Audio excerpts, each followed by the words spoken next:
Hey, what's up you guys, it's Connor, and today I'm going to be talking about Uprooted by Naomi Novik. This book is about a girl from this small town that has to be protected by a wizard named the Dragon, and he's protecting the village from this evil forest that wants to take over everyone and kill everyone and, you know, just run rampant.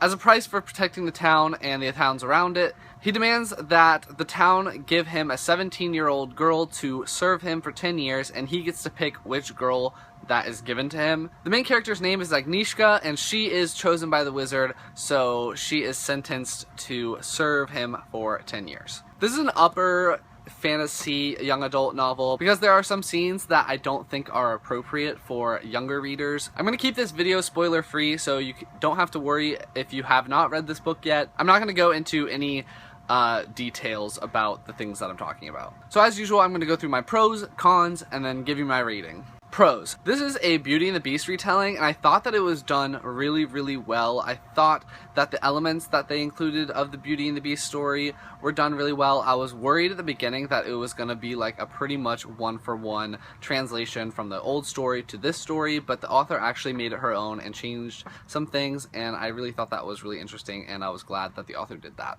I really liked the best friend Cassia. I thought she was a really cool character. I really enjoyed reading about her.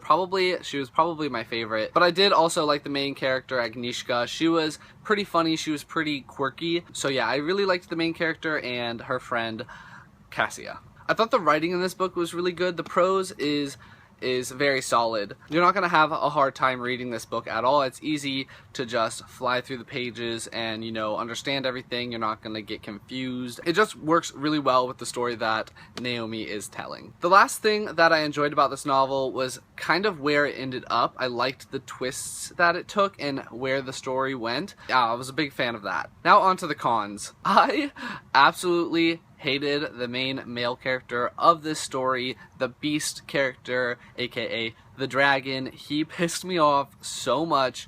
I just didn't like him, and even when you're supposed to start liking him, I never did. I just thought he was so annoying. I didn't like reading about him. I wanted him to freaking go away. I just did not like him at all. He's such an asshole. In real life, if someone insults my friend, I go like ballistic and I become super protective and I get really mad at them, and I felt like that with this book. Like, the Dragon is such a dick to her, and he never stopped being a dick to her, so I never liked him at all. I hated him, and so I did not like reading about him, and yeah, I just did not like the main male character, and he's a big part of this book, and so that really detracted from my enjoyment of this novel. The second thing that I really didn't like was the magic system that's in here. There aren't any rules to it, and there's no rhyme or reason why something works and something doesn't, and like, it's also used as a catch-all, so like if something can't be done, oh, well, surprise, I can do it with magic kind of thing. Like there's no struggle with using the magic, and a lot of the time the person that's doing the magic is supposed to only have so much magic, and once they're depleted, they can't do any more spells or they're gonna die. But then that rule doesn't actually apply because a lot of the people end up doing like these crazy magical stunts that would require a lot of magic, and it would probably kill them, but no one ever has a problem with how much magic they're using, and things that shouldn't be done can be done for no reason. It just didn't make any sense. I really did not like the magic system in this. I much prefer explained and structured magic systems that have rules, like Brandon Sanderson's magic systems or Harry Potter, where it's a spell and that works, and if you don't say the spell right, that's how it works. I don't think I'm a huge fan of, you know, there's magic in the world and it can do everything.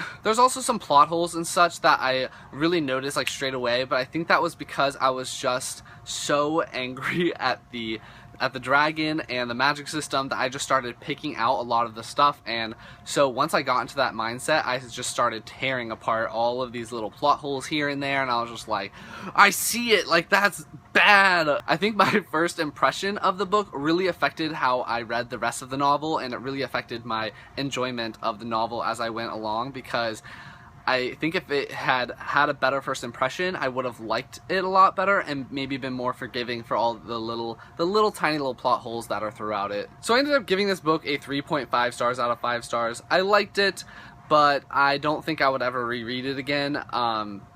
Yeah.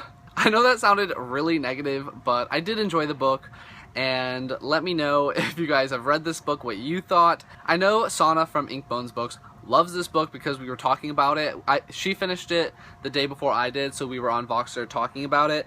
And yeah, so if you want to know a more positive review of this, I think Sana's going to be doing one soon.